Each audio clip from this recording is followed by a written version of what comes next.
Bismillahirrahmanirrahim. Assalamualaikum warahmatullahi wabarakatuh dan salam sejahtera kepada semua pelajar tingkatan 5. Okey, so hari ini kita meneruskan subjek sains tingkatan 5 dengan memasuki bab yang baru setelah kita membincangkan bab yang ke-6 dan latihan-latihan berkaitan dengan bab yang ke-6.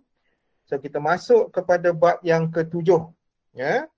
Jadi bab yang ke-7 dalam tingkatan 5 ni berkaitan dengan cahaya dan optik ya. Dan kita ada lagi bab 7 ni, lepas tu bab 8 dan juga bab 9 ya. Jadi 7, 8, 9. Maksudnya kalau ikutkan sikit je lagi lah ya. Bab 7 ni pun sikit je, bukanlah sikit tapi maksudnya taklah sebanyak yang bab yang ke-6 tu banyak lah so bab yang ke-7 ni kurang sikit daripada bab yang ke-6. Kemudian masuk yang bab ke-8 pun sikit, bab ke-9 pun sikit jugalah. Jadi apa yang akan kita buat, jadi kita akan cuba bincangkan semua mata pelajar bab-bab ini secara perlahan-lahan lah dan cuba untuk kita memahami apa yang terkandung dalam setiap pelajaran ini Okey, so bab yang ke-7, cahaya dan optik so boleh nampak bagi respon sikit, nampak ke tak? Nampak. Nampak, cikgu. Nampak Okey, dalam bab yang ke-7 ini, okey, cahaya dan optik. Jadi kamu akan mempelajari dalam bab ini berkaitan dengan jenis kanta yang digunakan dalam usaha untuk membetulkan rabun dekat dan rabun jauh, dan juga bagaimana kanta-kanta ini berfungsi. Okey, bagaimana kanta-kanta ini berfungsi dan ciri-ciri setiap kanta ini Jadi kita perlu tahu bagaimana cahaya boleh membentuk imej melalui kanta yang digunakan Kemudian dalam bab ini juga kita akan melihat kepada peralatan-peralatan optik yang menggunakan kanta untuk menghasilkan sesuatu imej. Okey. Jadi kita akan lihat secara perlahan-lahan bagaimana sesuatu kanta itu berfungsi. Jadi kita lihat dahulu. Okey, tajuk cahaya dan optik ni sebenarnya kamu dah mempelajarinya sejak daripada tingkatan 1 lagi. Ada tajuk-tajuk yang berkaitan dengan cahaya dan optik, sifat-sifat cahaya yang perlu kamu ketahui. Kemudian daripada sifat-sifat tu kita akan mengetahui dengan lebih lanjut perkara-perkara yang berkaitan dengan cahaya dan optik. So sampai ke tingkatan 5 ni kamu akan melihat dengan lebih detail bagaimana cahaya itu dimanipulasikan oleh kanta untuk menghasilkan imej yang tertentu. Okey, so kita akan lihat bagaimana pembentukan imej oleh kanta. Okey, yang pertama sekali apa yang kita perlu tahu, subtopik yang pertama adalah berkaitan dengan pembentukan imej oleh kanta. Pembentukan imej oleh kanta.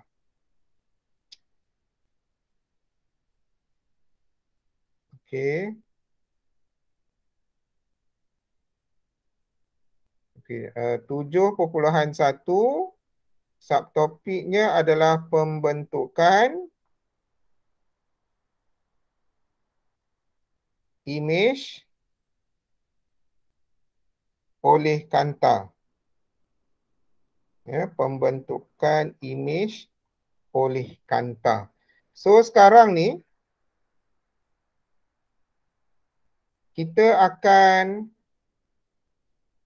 tengok kepada suatu alat yang dipanggil sebagai kanta. Ya. So kita kena tahu apakah itu kanta terlebih dahulu.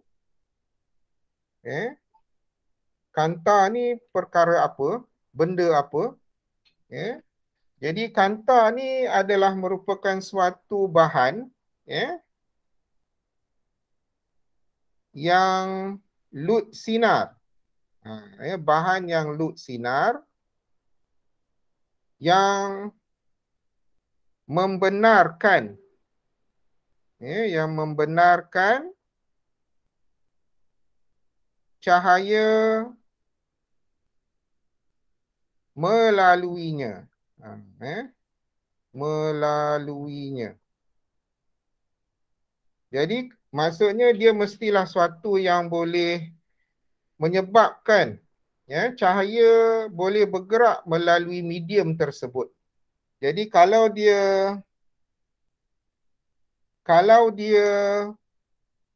tidak boleh melalui, kita panggil bahan legap, ya. Tapi kalau dia boleh melalui, salah satu bahan yang boleh melalui tersebut adalah kanta, ya. Ada juga bahan lain, ya. Ada juga bahan lain yang di mana cahaya boleh melalui, ya, cahaya boleh melalui sesuatu medium, tapi kita tak panggil dia sebagai kanta. Sebab apa? Ya, sebab dia tidak menghasilkan imej. Jadi sekarang ni kaitan dia, kanta itu dia akan menghasilkan imej.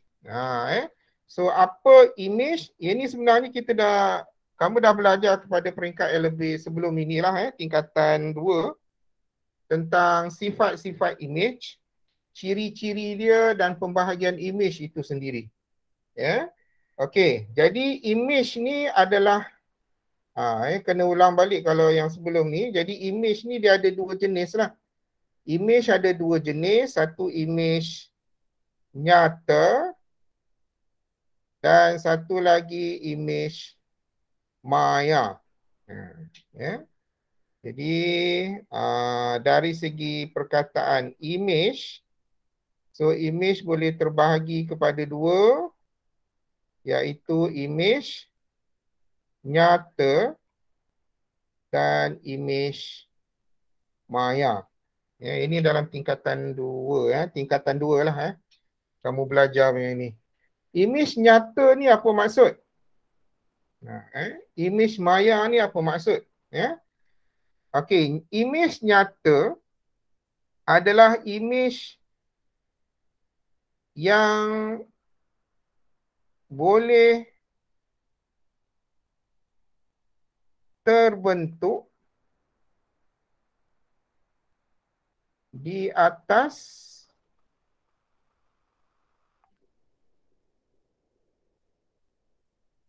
permukaan sesuatu objek. Jadi apa-apa yang boleh terbentuk di atas permukaan ataupun kita sebut sebagai skrin lah. Kalau dia boleh terbentuk di atas skrin ataupun mana-mana permukaan sesuatu objek, maka imej tersebut kita panggil sebagai imej nyata. Ya. Okey, itu cara dia. Maksudnya kita boleh nampak, ya. Maksudnya kita boleh nampak image tu terbentuk di atas skrin. Contohnya macam kita gunakan LCD LCD yang ada di sekolah tu kan, yang boleh membesarkan daripada komputer, komputer sambung ke LCD, LCD pancarkan ke skrin, so kita nampak dia punya image. Kita nampak image tersebut. Macam image yang ada di dalam televisyen. Kan? Dia sebenarnya pancarkan image tu pada skrin dan kita boleh nampak image tersebut. Jadi bila image tu kita boleh nampak, maka dan kita boleh nampak di atas skrin, maka itu dipanggil sebagai image nyata. Okey. Image maya pula, image yang kita boleh nampak. Dua-dua image ni kita boleh nampak. Cuma image maya ni dia tidak boleh terbentuk di atas permukaan sesuatu objek. Jadi maksudnya tidak boleh terbentuk atas skrin lah. Tidak boleh terbentuk atas skrin. Contoh dia apa? Paling mudah.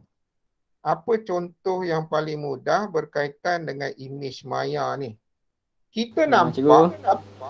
Ya? Oh, ada nak masuk kan? Okey, kejap. Suara.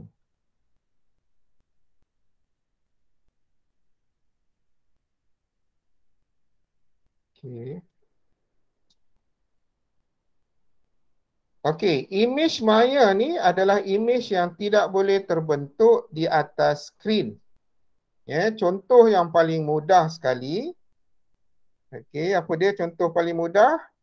Adalah cermin.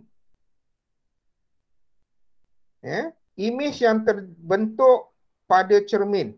Kita nampak tapi dia tidak boleh diletakkan di atas skrin.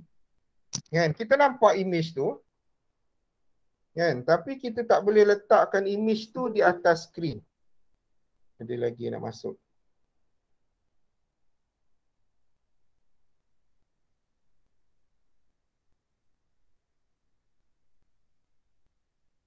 Patutnya korang sepatutnya kena guna MOE. Kamu pakailah MOE, semua ada email MOE kan.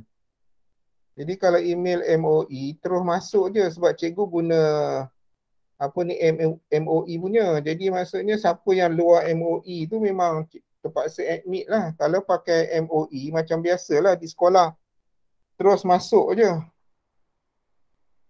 Kan sebab sama. Okey, ada lagi ke ni? Okey. So sekarang ni image yang terbentuk di cermin adalah merupakan image maya. Image tu kita nampak tapi dia tidak boleh diletakkan di atas permukaan ataupun di atas skrin. Dia tak boleh terbentuk di skrin. Okey, jadi inilah dua jenis image yang kamu kena tahulah. Ini salah satu, ni dua jenis image. Dan image-image yang ciri-ciri yang lain tu itu yang sampingan lah. Tapi pembahagian image ni terbahagi kepada dua lah. Nyata dan juga maya. Okey. Jadi cikgu harapkan kamu fahamkan ini dulu. Kanta ni adalah merupakan medium load sinar. Dan salah satu contoh dia adalah biasanya diperbuat daripada kaca lah. Okey. Dan apabila diperbuat daripada kaca, kanta ni dia mesti salah satu dia daripada kaca. Dia tak semesti kaca. Kanta ni juga boleh berlaku kepada titisan air. Air tu cahaya boleh lalu. Dan bila kita tengok image, bila tengok objek pada air tersebut, air tersebut akan menyebabkan kita melihat image yang yang ada daripada objek, yang terhasil daripada objek. Jadi maksudnya air juga boleh bertindak sebagai kanta. Tapi kanta yang kita nak bincangkan di sini adalah lebih kepada kanta yang diperbuat daripada kaca. Okey. So kanta yang diperbuat daripada kaca ni dia mempunyai sifat melengkung. Melengkung. Untuk menjadikan sesuatu kaca itu sebagai kanta, ini satu syarat juga. Untuk menjadikan sesuatu kaca itu sebagai kanta, dia mesti ada ciri melengkung. Kenapa mesti melengkung? Sebab bila dia melengkung baru dia akan hasilkan image. Kalau dia lurus, contoh kita ambil cermin satah ataupun kita ambil bukan cermin satah, sorry. Kita ambil suatu bongkah kaca yang straight macam ni. Ni contoh bongkah kaca. Okey, bila cahaya lalu, okey, kalau macam ni kita dah pernah belajar, dia boleh terbias. Dia jadi macam tu, dia terbias. Bila dia terbias, so keadaan ini dia tidak menyebabkan kita boleh melihat image yang terbentuk. Jadi kalau nak menjadikan sesuatu itu kanta, maka kaca ini perlu dilengkungkan. Macam ini ataupun dilengkungkan sebegini ke hadapan. Dia ada lengkungan, bukan lurus. Jadi dengan keadaan itu barulah dia akan menghasilkan suatu image yang dikehendaki. Okey, berdasarkan kepada sifat ini, maka kanta dibahagikan kepada dua. Kanta ni dibahagikan kepada dua. Okey, kanta dibahagikan kepada dua. Berdasarkan kepada lengkungan. Iaitu yang pertama adalah dipanggil kanta cembung. Dipanggil dia kanta cembung. Kanta cembung. Dan yang kedua adalah kanta cekung. Cekung, bukan cengkung. Cekung, jangan salah. Cengkung tu lebih kepada mulut yang cengkung, penggunaan dia tu cengkung. Ni cekung. Jangan salah dekat situ. Okey, jadi ada dua jenis kanta, sebab dua-dua kanta ni dia melengkung. Cuma yang membezakan dia, kanta cembung ni dia melengkung keluar. Kanta cembung, ciri dia melengkung keluar. Macam mana yang dikatakan melengkung keluar? So cembung. Jadi kalau kita lukiskan biasanya macam ni lah. Dia kembung. Dia macam kembung. Jadi kita kata dia melengkung keluar lah. Okey, macam tu. Jadi ini keadaan dia. Jadi dia macam kita sebut, dia macam mengembung lah. Jadi bila kanta ataupun kaca tu mengembung, jadi kita panggil melengkung keluar, maka itu adalah kanta cembung. Kanta cembung. Ni adalah ciri asas dia lah. Asalkan dia melengkung keluar macam ni, maka kita katakan dia sebagai kanta cembung. Kanta cekung pula, dia melengkung ke dalam. Ya. Yang ini dia akan melengkung ke dalam. Melengkung ke dalam.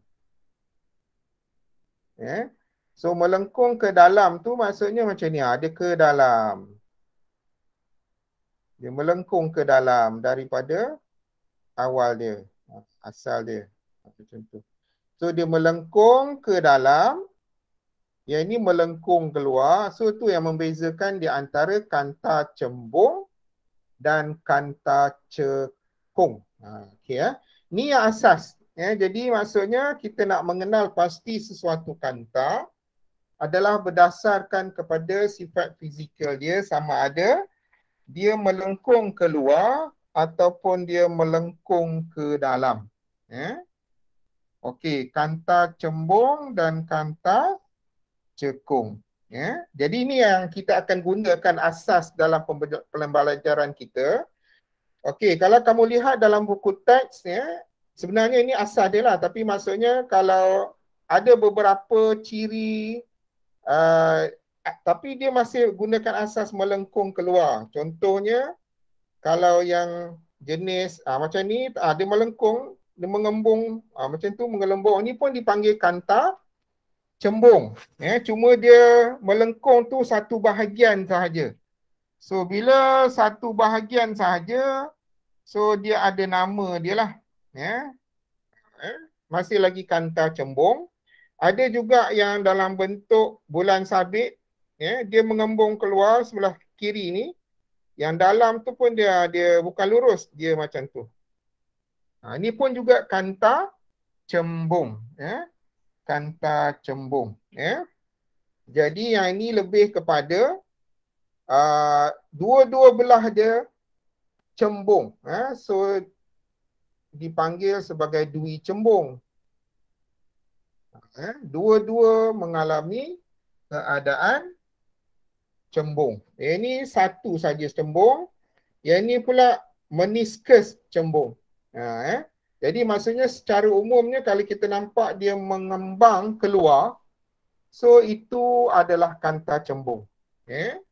Okey, begitu juga dengan kanta cekung ni. Yang ini dua-dua sebelah kiri dan kanan dia melengkung. Ada juga keadaan satu sahaja arah dia macam ni. Yang satu lurus tapi yang satu lagi melengkung ke dalam. Ini pun juga adalah kanta cekung. Dan ada juga yang keadaan dia. Okey, yang ini pun juga dipanggil sebagai kanta cekung. Apa beza yang ini dengan yang cembung yang ini? Kanta cekung biasanya ada satu bahagian ini, yang ini dia lurus. So kita boleh bezakan. Kalau tengok macam ni, dua-dua ni macam melengkung ke dalam tapi yang ni melengkung keluar. Tapi kalau dia ada ni lurus, bahagian ni, bawah pun lurus. Sebab apa? Sebab yang asal dia lurus bawah ni, maka yang tu adalah kanta cekung. Okey, itu adalah merupakan ciri asas yang ada pada dua jenis kanta ini. Kalau kamu nampak saja, maka kamu tahu ini adalah kanta cembung, yang ini adalah kanta cekung. Kalau kamu tengok orang yang pakai cermin mata, ramai yang pakai cermin mata, termasuklah cikgu. Kalau kamu tengok cermin mata ni, cermin mata kalau yang rabun jauh tu, dia memang akan gunakan kanta cekung. Sebab memang akan nampak dia melengkung ke dalam. Dia melengkung ke dalam. Jadi cermin mata untuk kebanyakannya orang yang bukan tua, dia akan menggunakan cermin mata yang rabun jauh. Ni memang rabun jauh lah, sebab rabun dekat ni untuk orang tua je. Biasanya orang tua. Jadi rabun jauh akan menggunakan kanta cekung. Okey, setelah kita mempelajari, mengetahui tentang apa itu kanta dan pembahagian kanta, jenis-jenis kanta, sifat-sifat kanta, dan juga imej yang terbentuk daripada kanta tersebut, Ya, image ni dia datang daripada image ni adalah duplikasi kepada objek yang nyata. Ya. Image ni bukan objek sebenar. Image ni adalah suatu bayangan kepada sesuatu objek. Jadi objek tu adalah bahan yang sebenar, image adalah bayangan kepada objek tersebut. Ya. Jadi bila ada image, mesti ada objeknya, iaitu bahan yang asal, bahan yang wujud, yang asal, yang nyata. Ya. Jadi objek tersebut akan menghasilkan image apabila melalui kanta. Ya. Jadi sebenarnya kalau kamu belajar betul-betul yang form 1, form 2, form 3, masa tu kamu akan fahamlah, tapi cikgu akan terangkan balik, asas kepada cahaya ni, asas kepada cahaya ni kamu kena ingat, semasa form 1 ni, asas kepada cahaya, sebelum nak kena ni, okey, asas dia yang kamu kena tahu, setiap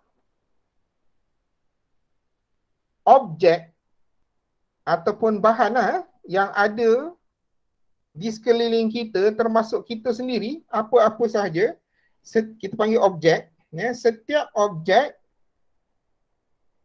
akan menghasilkan cahaya objek tersebut. Cahaya objek. Jadi apa yang kita nampak, apa yang mata kita nampak, bentuk tu macam-macam bentuk objek yang kita nampak, sebenarnya setiap sisi objek yang membentuk sesuatu objek tu adalah dalam bentuk cahaya. Kita boleh nampak sebab cahaya yang datang daripada objek tersebut yang mewakili keseluruhan bentuk. Jadi cahaya tersebutlah yang masuk ke mata kita, kemudian pergi ke otak untuk ditafsirkan bentuk cahaya tadi. Bentuk cahaya tadi. Jadi itu asas dia. Jadi kamu kena faham, ni masa form 1 kamu belajar. Jadi sekarang ni semua objek akan hasilkan cahaya, apa sahaja. Kalau tak ada cahaya, maka sebenarnya kita tak nampak. Mata kita ni adalah berdasarkan kepada cahaya yang datang daripada objek. Itu kena faham yang tu. Barulah kita boleh nampak. Itu yang dipanggil nampak. Dia dah diciptakan. Allah memang ciptakan macam tu keadaan dia.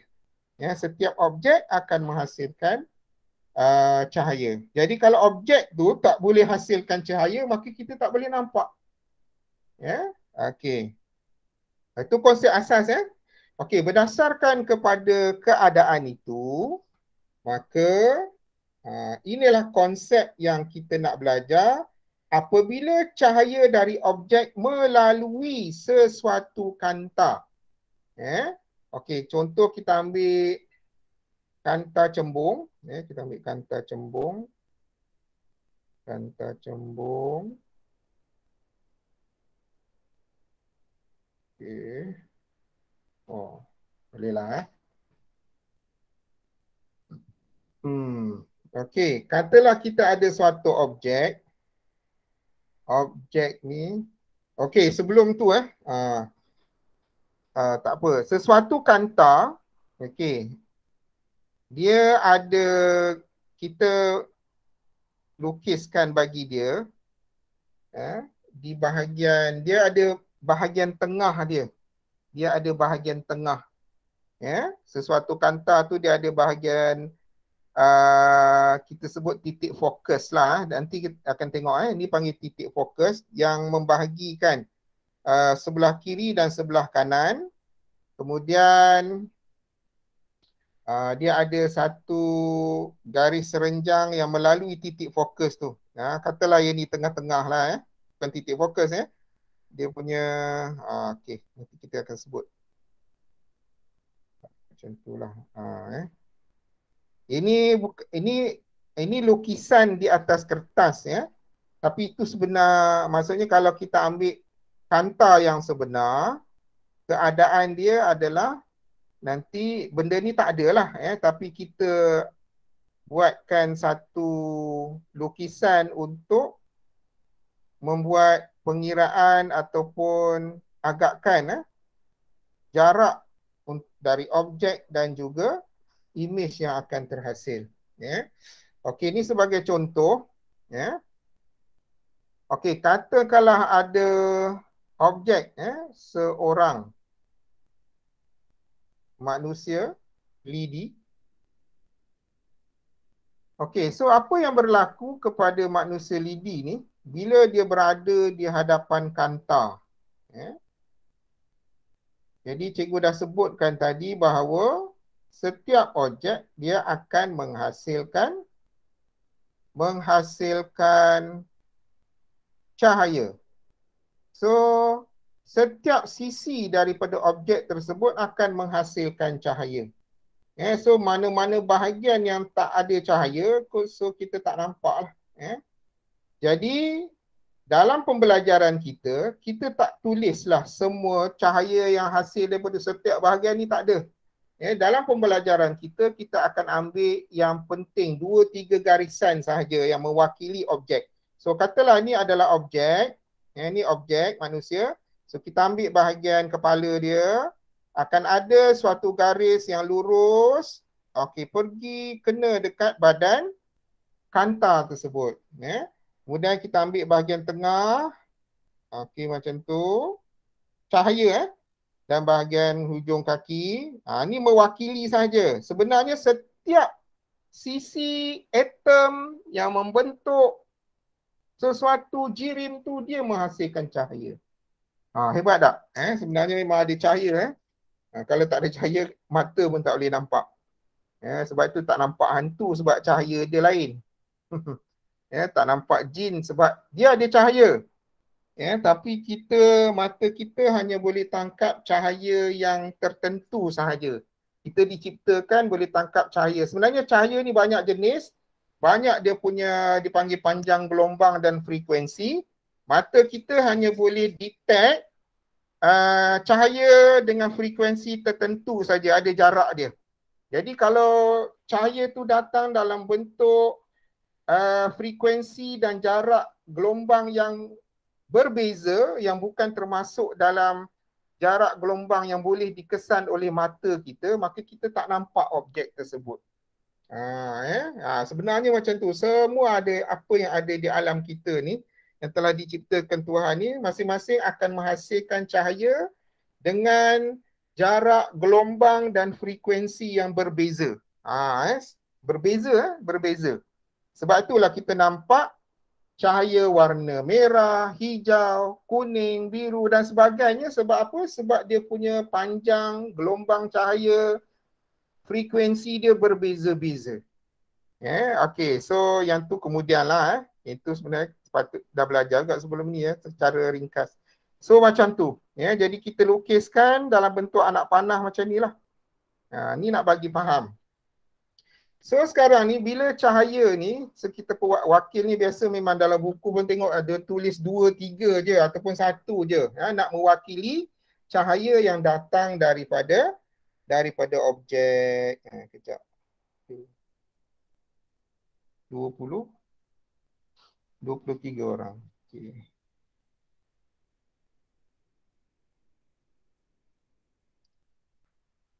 Okey, jadi sekarang ni cahaya daripada objek, ni objek.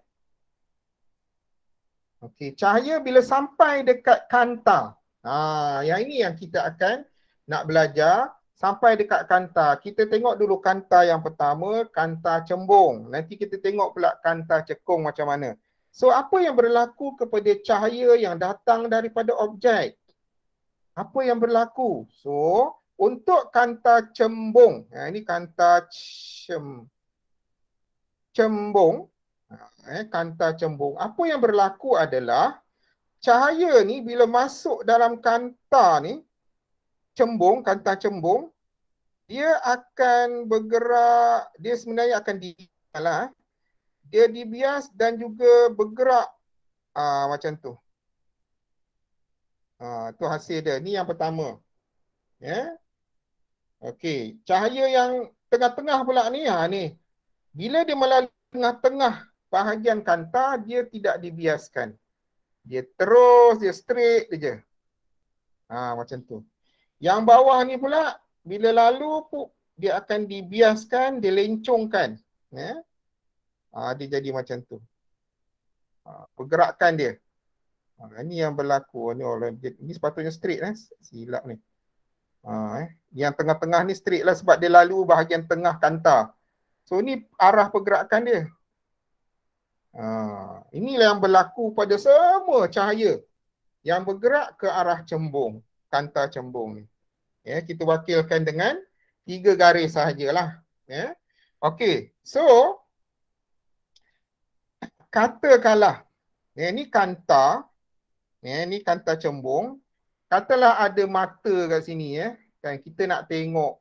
Ya, kita ambil warna lain kejap. Warna hijau.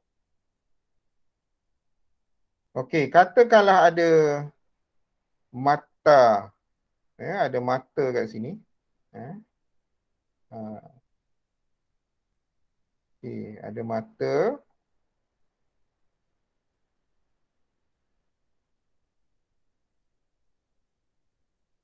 Okey, ini bulu mata. Sebab sekarang ni kita nak berdasarkan kepada mata lah, mata yang melihat. So sekarang, kalau tak ada kanta cembung ni, kita bolehlah nampak objek ni. Kita memang boleh nampak objek ni. Tapi objek ni dilihat melalui kanta. So apa yang dapat kita lihat melalui mata kita? Ini mata manusia. Apa yang akan dilihat? Okey, apa yang berlaku adalah kita akan melihat imej yang terbentuk daripada objek itu berada, kalau untuk kanta cembung ni, berada di sini. Di sini. Dan ini yang dipanggil sebagai imej. Yang dipanggil sebagai imej. Yang kita nampak bila kita melihat melalui kanta cembung ni terhadap objek ni, objek yang kita nampak tu berada di hadapan mata kita, di hadapan kanta cembung. Jadi imej yang terbentuk tu adalah sedikit berlainan atau mungkin sama, bergantung kepada nanti kita akan tengok. Dia ada dari segi jarak, dari segi saiz. Yang penting jarak fokus dia. Nanti kita tengok jarak fokus tu akan mempengaruhi ciri-ciri imej yang terbentuk. Jadi imej tu akan terbentuk di sini. Kalau kanta cembung, cara kita nak mengetahui di manakah imej yang terbentuk untuk kita lihat adalah berdasarkan kepada persilangan garis-garis cahaya yang kita lukiskan ini. Dia macam tu jadi dia. Jadi kalau kita nampak kepada keadaan cahaya ini, cahaya ni seperti menuju ke arah satu titik. Dia menumpu ke arah satu titik. So, titik di mana berlakunya persilangan semua cahaya tadi, inilah yang dipanggil sebagai titik fokus. Titik fokus. Titik fokus inilah untuk kanta cembung berlakunya pembentukan imej. So ini dipanggil titik fokus. Kalau simbol dia letak F lah. Di sinilah imej terbentuk. Imej yang terbentuk ini pula nanti bergantung kepada kedudukan objek. Kalau objek tu jauh, imej dia, ciri dia ada ciri yang tertentu. Kalau ada yang baru masuk ke? Zairil Aiman.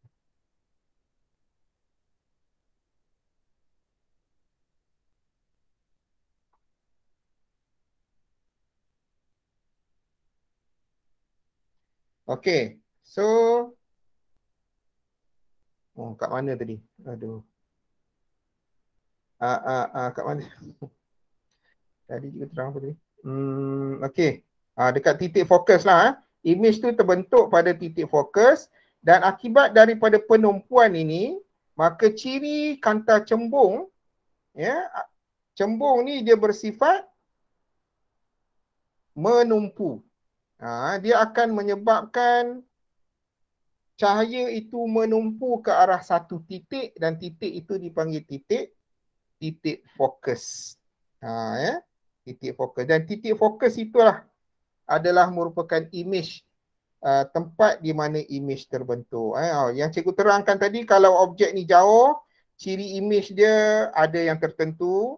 Kalau dekat lagi, bergantung kepada jarak. Okey, titik fokus. Kemudian daripada titik fokus ke bahagian tengah kanta.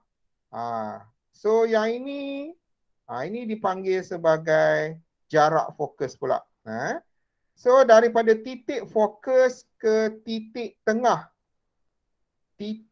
tengah bahagian kanta, itu dipanggil sebagai jarak optik pula.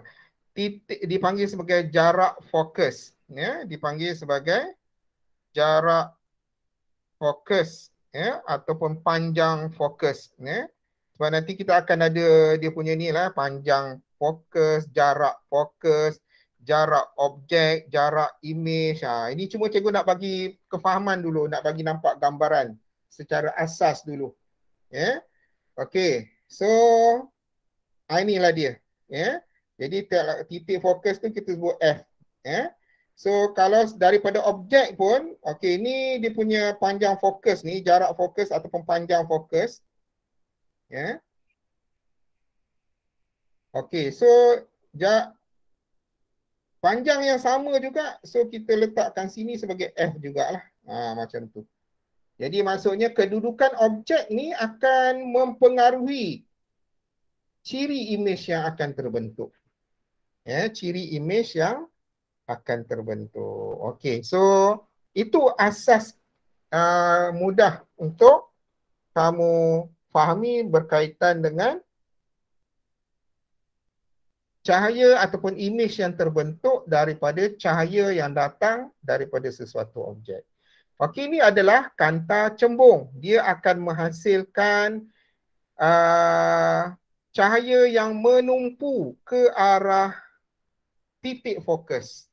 So persilangan garis-garis ini kita panggil dia sebagai titik fokus, dan di titik fokus inilah image akan terbentuk. Okey, itu untuk kanta cembung. Sekarang kita tengok kanta cekung. Kanta cekung pula, secara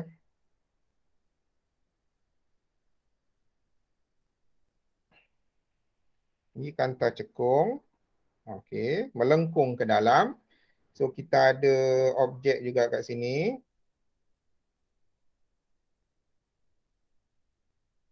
Sama jugalah. So apa yang kita boleh buat adalah sama juga. Konsep dia adalah sesuatu objek,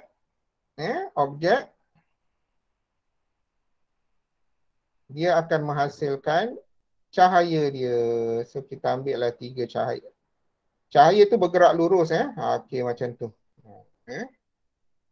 Cahaya yang datang daripada objek kemudian akan melalui kanta cekung. Kanta cekung. So apa berlaku pada cahaya yang melalui kanta cekung? Okey, yang ni yang kamu kena tahu. Apa yang berlaku adalah yang atas ni dia akan mencapah. Dia akan bergerak ke atas. Yang tengah ni sebab dia lalu, kita katalah ni tengah, tengah kanta. Yang tengah ni dia masih lagi bergerak lurus. Manakala yang ini pula dia akan mencapah, dia membuka ruang dia. Ini yang terjadi kepada cahaya yang melalui kanta cekung. So ni konsep asas yang kamu kena tahu. Jadi ingat kanta cembung, cahaya yang melalui kanta tersebut akan menumpuk. Manakala cahaya yang melalui kanta cekung dia akan mencapah. Nah, mencapah tu macam mana? Macam ni lah, dia akan terbias ke atas. Sudut dia adalah menjauhi normal lah. Dia akan bergerak menjauhi normal. Ni, normal ni maksudnya yang cahaya yang melalui titik fokus ataupun pusat optik. Pusat optik sesuatu kanta. Yang ni, jadi maksudnya ni pusat dia. Pusat optik kanta. Ini ya, kalau cahaya melalui pusat optik kanta dia tidak terbias. Dia akan terus bergerak lurus. Yang melalui bahagian-bahagian lain dia akan terbias mencapah untuk kanta cekung. Okey, so sekarang ni kalaulah kita ada mata dekat sini, mata yang melihat ni macam tadi. So di manakah kedudukan imej yang boleh dilihat oleh mata?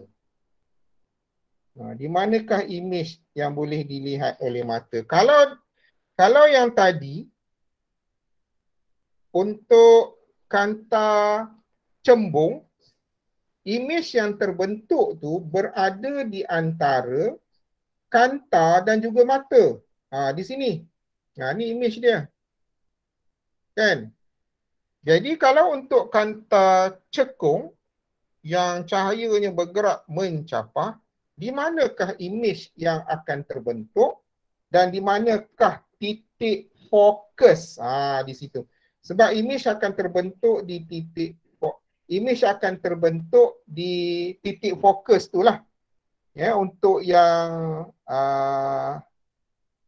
cahaya yang datang daripada jauh. Jadi titik fokus tu adalah titik asas untuk pembentukan imej. Walau bagaimanapun nanti objek tu bila bergerak makin dekat, imej tu akan menjauhi fokus lah. Ataupun mendekati fokus tu nanti kita tengok kemudian. Cuma ini yang asasnya. Jadi macam mana cara untuk kita melukiskan ni sama juga macam tadi. Kita ada bahagian tengah. Bahagian tengah kanta. So apa yang boleh kita buat adalah, ini dia. Daripada sini, maka kita akan gerakkan bahagian tengah ni. Ni yang cahaya yang melalui tengah ni. Kita buat titik-titik ke belakang. Macam tu. Titik-titik ke belakang. Yang ni pun sama juga, titik-titik ke belakang yang kena kepada cahaya bahagian tengah. Bahagian tengah ni pun dia akan ke belakang. So pertemuan garis yang ke belakang ni, inilah titik fokus bagi imej untuk kanta cekung.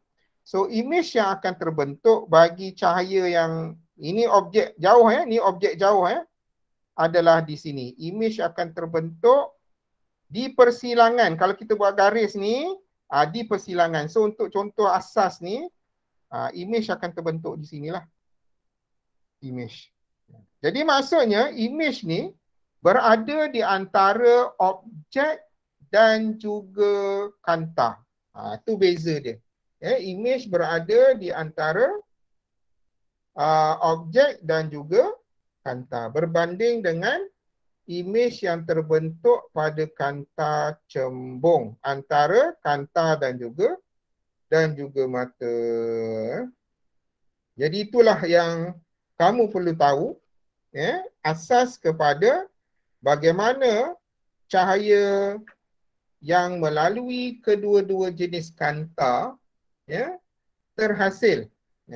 Bagaimana kedua-duanya terhasil yang menghasilkan imej yang berbeza kedudukan dan juga ciri-cirinya berdasarkan kepada jenis kanta. Jenis kanta. So sama juga, jadi Yang ini tadi, bila titik fokus dia di sini, F. So, daripada titik fokus ke bahagian tengah optik ataupun tengah kanta ni, maka ini adalah uh, merupakan panjang fokus, ya, panjang fokus, ya. Daripada titik fokus, ini titik fokus, F ni titik fokus ke bahagian tengah optik, ya, ataupun pusat optik. So dipanggil, itu adalah jarak tu adalah merupakan panjang fokus, ya, disebut panjang fokus, ya, panjang fokus. Ini ya, kena ingat. So daripada titik fokus ke bahagian pusat optik ni, bahagian pusat optik yang itu dipanggil, jarak dia tu adalah panjang fokus, ya, panjang fokus kita panggil, ya.